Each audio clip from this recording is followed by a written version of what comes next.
Halo, selamat siang pemirsa dan teman-teman. Pada kesempatan kali ini kita ingin podcast ya. Kita ini mengerjakan tugas komunikasi interpersonal.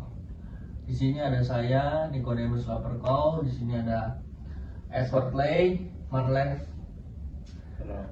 Nah, jadi di sini saya sebagai host dan di depan saya dua ini adalah narasumber. Nah, pertama-tama ini tugas komunikasi interpersonalnya itu mengerjakan kesalahpahaman tentang komunikasi interpersonal. Misalkan Edward salah paham terhadap orang lain. Topiknya sih di Google Meet di virtual. Jadi di secara daring ya. Nah, di sini kita akan bertanya-tanya ke narasumbernya. Oke, Kak Edward. Nah, di sini kan kita udah seringnya mengalami miskomunikasi di daring gini, seperti kayak di Google Meet ya. Kebanyakan kan orang salah paham ya. Gimana Kak Edward bisa mengatasi kesalahpahaman di Google Meet ini? Misalkan ada orang nih, si Andi sama si Ando lagi Google Meet nih, mau gimana?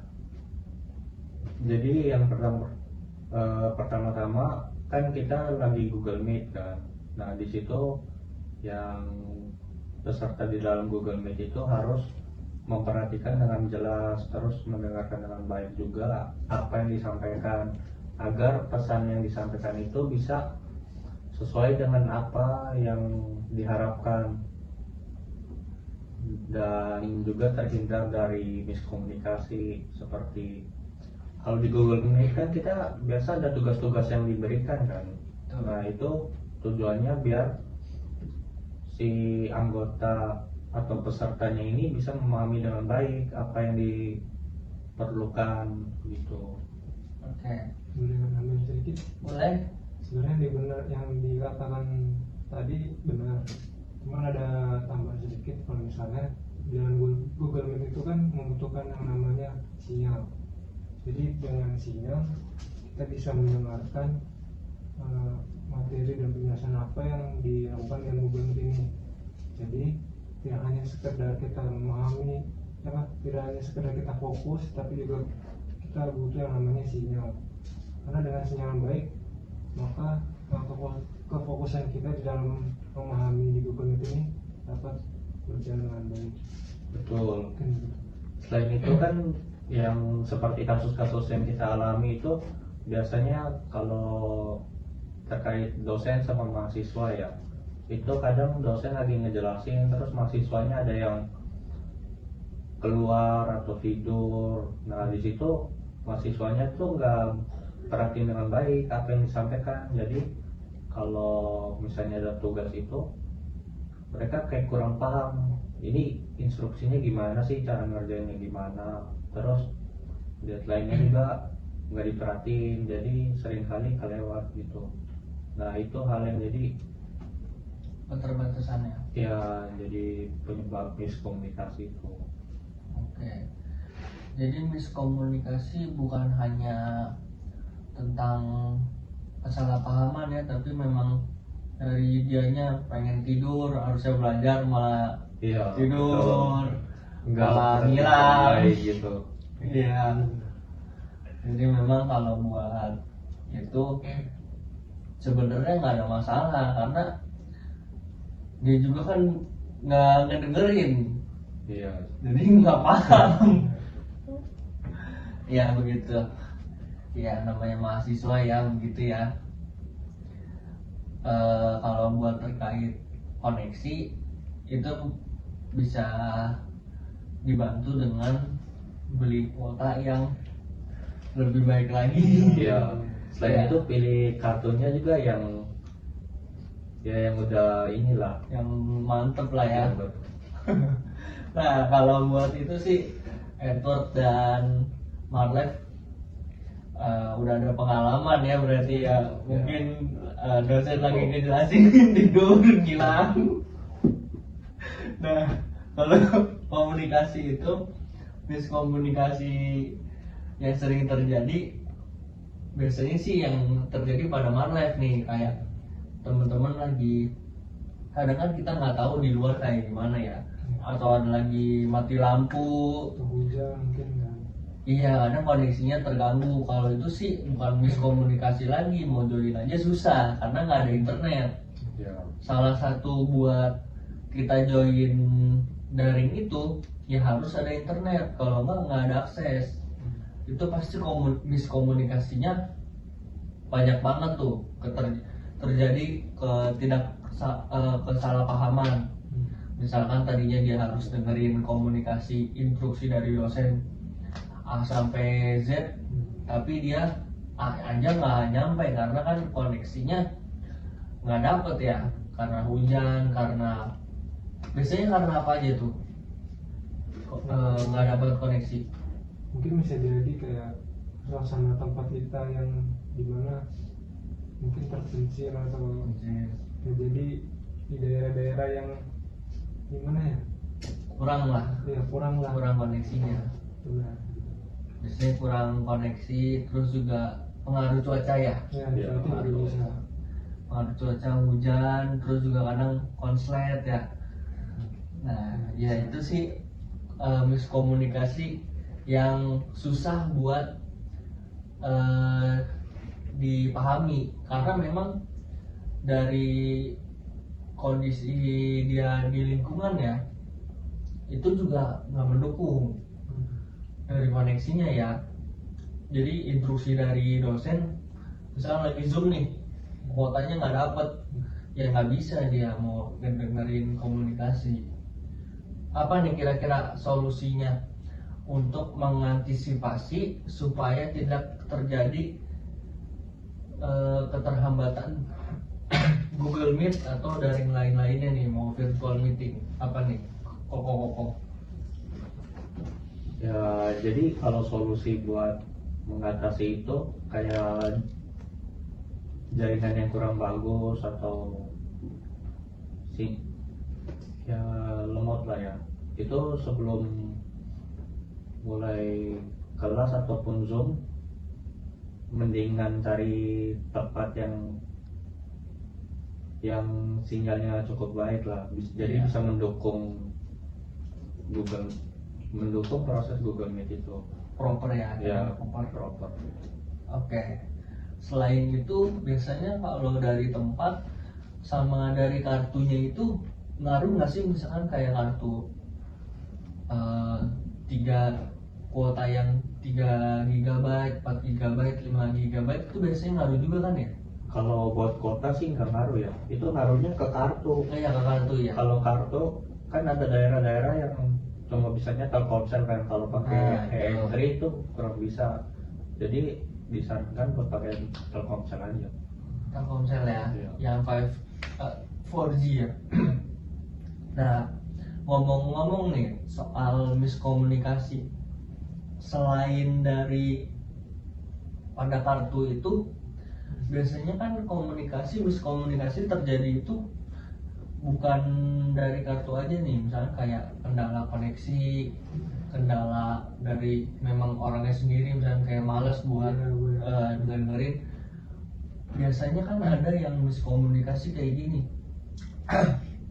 Saya mau tahu gimana cara mengatasinya. Misalkan ada dosen nih ngasih tugas, misalkan kan banyak orang ya yang nggak paham tentang instruksi dosen. Misalkan dosen udah ngomong tugasnya kerjain ABCD, misalkan kayak sesuai ini, kerjain sesuai panduan ini, tapi orangnya itu masih belum paham. Gimana tuh cara mengatasinya? Kan padahal dia juga, si dosennya mah paham lah, pastilah dia ngasih tugas, tapi si mahasiswanya yang dikasih komunikasinya itu kagak paham. Gimana cara mengatasi dosen yang ngasih tugas itu bisa mahasiswanya juga bisa memahami dari tugas itu gimana Koko Edward. Oke, jadi kalau misal masalah tugas ya itu disarankan buat Komunikasi. nanya ke teman sekelas ini cara kerjanya gimana, bisa diskusi bareng. Kalau misalnya ada yang kurang jelas lagi, kalau bisa cek dosennya aja, tanya lebih jelasnya gimana. Oke. Jadi, Ada yang mau tambah lagi?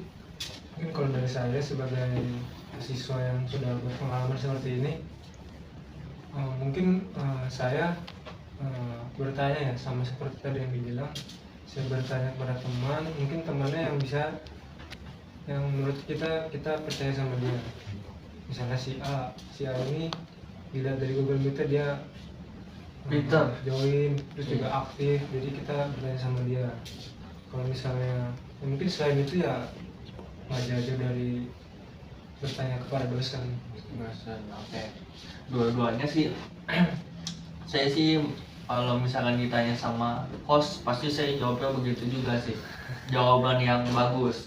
Pertama iya, saya setuju kalau buat nanya teman yang lebih berpengalaman dan dianggap lebih pintar daripada kita sendiri. Karena memang kalau kita nggak paham, jangan langsung nanya ke dosen dulu, jangan langsung loncat begitu. Kita tanya dulu nih ke teman, tanya si satu kurang paham, tanya lagi ke si dua. Tapi dilihat lagi, benar kata Edward tadi, nanyanya ke orang yang lebih aktif dan juga lebih berpengalaman daripada kita yang memang juga dapat dipercaya Marlep ya tadi ya, dapat dipercaya. Jadi sehingga jangan langsung nanya ke dosen ya, kita komunikasiin dulu. Karena kan miskomunikasi terjadi ketika yang satu paham, yang satu paham, yang satu enggak kan. betul. Pokoknya miskomunikasi itu terjadi ketika dua-duanya ini kurang sreg, kurang pas. Caranya ya dikoordinasiin lagi, ditanyain lagi sama teman-teman, apakah tugasnya begini, yang nggak tahu ditanyain lagi. Tujuannya nanya supaya yang nggak tahu jadi tahu. Betul? Betul banget tadi, tanyain ke teman-temannya dulu. Kalau misalkan temannya masih belum bisa membantu atau kita masih belum paham, baru tanya lagi ke dosen ya. Iya. Oke, bagus banget Koko Edward dan Koko Marleh. Nah, di sini komunikasi kan sering banget ya. Iya. Komunikasi itu adalah hal yang pasti dilakukan oleh semua manusia. Bahkan bukan cuman manusia aja yang berkomunikasi, hewan pun juga bisa Iya. komunikasi. Nah, Dengan bahasanya sendiri. dengan bahasanya sendiri. Kadang kan manusia ini memiliki nih ya keterbatasan nih. Ada yang disebut namanya IQ. Iya, IQ ya. betul. Jadi kalau misalkan dikasih pertanyaan yang terlalu berat, dia nggak paham. Kenapa misalkan antara dosen dan mahasiswa yang pas tadi ditanya kurang sreg, kurang paham? Karena biasanya kan ada dari IQ-nya ya, Iya. ketidakpahaman itu. Menurut Koko Edward dan Koko Marlef, bener nggak nih IQ itu mempengaruhi miskomunikasi? Kecerdasan itu mempengaruhi nggak miskomunikasi? Kalau dari saya seharusnya IQ itu berpengaruh ya, karena pengalaman dari mahasiswa itu kan beda-beda. Ada yang dia lebih berpotensi buat kayak di lingkungan masyarakat atau kegiatan sehari-harinya. Jadi dia nggak berpatokan sama materi yang dikasih, kayak lebih punya kemampuan buat Kurang paham lah ya. kemampuan pemahamannya itu cuma di ini, kayak berpikir secara logis aja lah gitu. Oke. Mungkin dari saya, Oke, boleh. kalau dari saya sih benar sih kata tadi siapa Edward. Edward Iya. ya. Oh, Edward. Kalau dari saya sih IQ itu tidak memengaruhi kita yang bisa berkomunikasi itu tidak. Karena berkomunikasi itu menurut saya itu yang penting seberapa banyak pengalaman kita Memahami. memahami, seberapa pengalaman kita sering berkumpul dengan teman-teman, berorganisasi, pasti kan ada yang namanya komunikasi. Dan dari situ kita bisa belajar memahami dari hal-hal kecil seperti nongkrong lah kan, ngobrol terus naiklah ke jenjang organisasi baik di kampus maupun di gereja dan yang lain. Semakin kita rajin mengikuti seperti itu, mungkin kita bisa lebih paham, terus juga lebih mengerti dan bisa berkomunikasi yang baik seperti apa. Karena kalau kita dengan di rumah saja nggak ada komunikasi dong, kayak di rumah kan cuma main HP gini. Lebih baik itu kita bertemu dengan banyak orang, ngobrol atau apa, Bersosialisasi lah ya intinya. ya, benar. Intinya begitu sih. Jadi IQ itu tidak mempengaruhi miskomunikasi ya.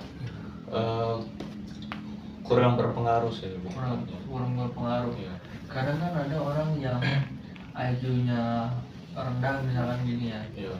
Ditanya apa, jawabnya apa. Soalnya saya pernah mengalami sendiri di lingkungan saya nih. Iya. Saya punya tetangga Down syndrome. Oh. Saya punya tetangga Down syndrome. Saya tanya nama kamu siapa? Halo. Begitu. Itu kan IQ Down syndrome kan. Bagaimana bro? Iya sih. Kan? Makanya saya tanya, what's your name, brother? Makanya ngomong apaan lu kata gua. IQ-nya kan pas dites di dokter IQ-nya di bawah rata-rata. Gua kira loh, ya gua sih pengennya dia berharap normal. Tapi pas ditanya miskomunikasi tuh. Tapi itu kan pendapat kok Edward ya. Iya. Aduh, saya kocak banget. Kameramen hampir ketawa nih, nggak apa-apa lanjut aja, yuk. Oke. Nah, berarti nggak berpengaruh ya, itu kan Iya. opini ya. Dia bisa berpendapat, saya juga bisa berpendapat dong, gitu kan. Oke, kalau nggak berpengaruh. Nah, miskomunikasi itu sering nih terjadi. Misalkan di antara kita ya, di antara lingkungan ya, sering Iya. terjadi. Entah itu di keluarga, di pertemanan, di lingkungan kerja, di mana intinya dari itu semua mah kita harus berkoordinasi lagi kalau misalkan kita nggak paham. Setuju nggak? Ya Kalau nggak paham nanya lagi, maksudnya gitu. Setuju nggak? Setuju sih. Setuju ya. setuju. Boleh tahu alasannya apa? Kok Edward? Kalau misalnya kurang paham dari apa yang diberikan itu, disarankan untuk nanya lagi, jadi tahu arahnya jelas. Jadi nanti apa yang dikerjain itu hasilnya bisa sesuai dengan apa yang diharapkan kan. Oh, begitu. Sama jangan takut buat bertanya lah. Oke. Gitu. Koko Marlet? Kalau dari saya sih mungkin sama. Intinya tuh kalau misalnya kita nggak tahu, ya bertanya. Bertanya. Jangan maksudnya kayak jangan takut untuk bertanya. Jangan takut untuk bertanya. Oke, Koko Edward dan Koko Marlet, saya juga kalau jadi narasumber, saya juga pasti jawaban saya adalah jangan takut untuk bertanya, karena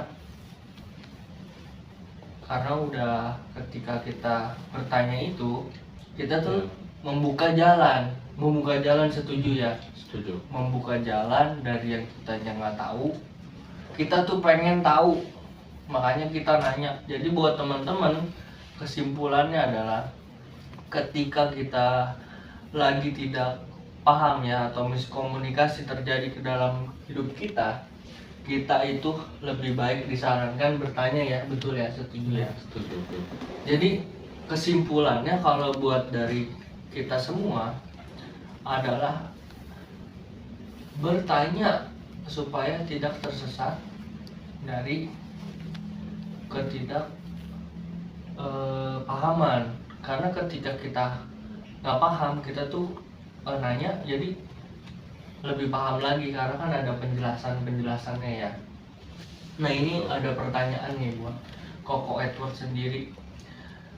Misalkan nih ada terjadi miskomunikasi ya terjadi di lingkungan kita nih. Miskomunikasinya begini. Ini pertanyaan yang pengen saya tanyain juga ke dua ya. Saya berharap dua bisa jawab. Nah, miskomunikasi nih misalkan terjadi itu tuh bisa memicu buat kita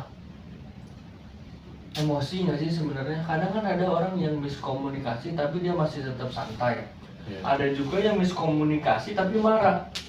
Menurut sudut pandang Koko Edward dan Koko Marlev sendiri, miskomunikasi itu kesalahpahaman komunikasi memicu orang emosi atau enggak? Ya, Coba dijawab dulu. kalau dari pendapat saya, miskomunikasi kan itu kesalahpahaman kan. Nah, terus kalau misalnya udah kalau misalnya udah diberitahu atau diinformasikan berulang kali tapi masih belum paham, ya mau gimana ya, soalnya lama-lama sih emosi juga karena nggak ya. ngerti-ngerti. Jadi mendingan dikasih tahu terus sampai dia paham. Kalau misalnya itu ya mungkin bisa dengan cara Baik, paksaan dikit lah ya, Hmm, biar dia ngerjain sesuai apa yang kita mau gitu. Oke. Kalau udah selesai? Udah. Kalau dari Koko Marlev? Kalau dari saya sih yang penting menurut saya sebelumnya penting nggak informasi yang disampaikan itu. Kalau misalnya menurut saya penting, mungkin saya akan cari tahu sampai dapat. Misalnya kalau misalnya nggak dapat pasti kan ada yang namanya kayak kesal atau apa. Kalau misalnya menurut saya informasinya nggak penting, mungkin saya nggak terlalu ingin mencari tahu lah soal informasi itu. Oke. Jadi kesimpulannya buat dari miskomunikasi ini kadang bikin emosi, kadang enggak ya. Tapi Iya, solusinya dikasih tahu lagi ke dia supaya dapat penjelasan. Betul. Oke. Jadi penjelasannya tahu arahannya itu kemana, yang dikerjain itu sesuai instruksi kan. Iya. Jadi hasil yang dikerjain juga bagus, bisa maksimal. mungkin. Oke. Jadi buat teman-teman yang mengalami kesulitan miskomunikasi, intinya mah dari miskomunikasi ini ya, kita itu harus banyakin bertanya. Karena kalau misalkan miskomunikasi itu terjadi, solusinya ya dengan bertanya supaya mendapat jalan yang pengen diketahuinya. Misalkan dia bertanya, itu jangan malu-malu ya, Iya, supaya betul. nggak tersesat ya. Oke teman-teman, segitu aja dari kesempatan kita berngobrol ya. Ya. Terima kasih Oke, atas terima waktunya kasih Edward, sama juga. Marlev. Terima kasih. Saya sebagai host dan ini narasumbernya ya, ganteng-ganteng. Ini ada Koko Edward, Koko Marlev, Starboy-nya UBM nih. Ya, oke, karena udah selesai. Terima kasih sudah menonton pemirsa. Sampai jumpa di berikutnya. Oke, semoga dengan ada videonya ini bisa mengedukasi lebih lanjut lagi. Kenapa saya banyak tanya seperti ini? Karena di luaran sana banyak sekali orang-orang yang masih mengalami miskomunikasi. Solusinya balik lagi ke tadi saya udah bilang berkali-kali, kalau misalkan ada miskomunikasi itu kan masalah, tinggal ditanyain aja solusinya, tapi jangan pakai emosi, jangan juga pakai kekerasan ya. Betul. Jadi mau dimanapun itu kayak seperti tadi temanya topiknya di daring ya, kayak di daring secara langsung itu miskomunikasi itu bisa terjadi, tapi dengan cara yang baik-baik ya Edward ya. Ya. Oke, sekian, terima kasih, sampai jumpa di berikutnya. Terima kasih sudah menonton, mohon maaf bila ada salah kata-kata kita dari kita bertiga ya. Sampai jumpa lagi. Oke, dadah. Ya.